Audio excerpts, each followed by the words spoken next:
Hi, I'm Dan Hayes, a writer at HealthyPlace for Trauma, a PTSD blog.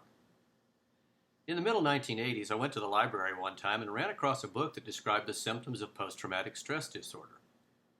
As I read down the list, I had most of those symptoms: hypervigilance, sleep issues, anger issues, substance abuse issues, and in particular, one that was most distressing, I was having flashbacks.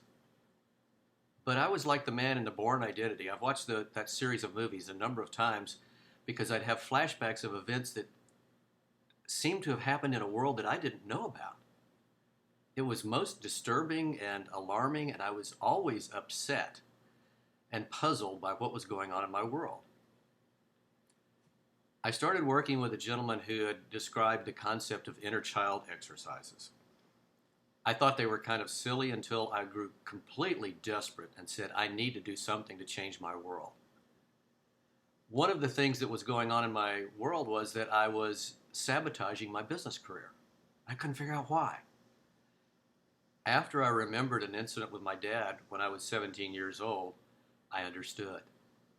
The message had been, if you're success, that's very dangerous for you. You don't want to go there. The other thing that was going on was that I had sabotaged my efforts to be a published author and walked away from publication twice. I couldn't figure out what that was about. A number of years later, I did another inner child exercise and discovered that there were issues going on with my grandmother from a very young age. She had said, if you ever become a famous writer, they will call you crazy and lock you up. Well, no wonder I walked away from publication.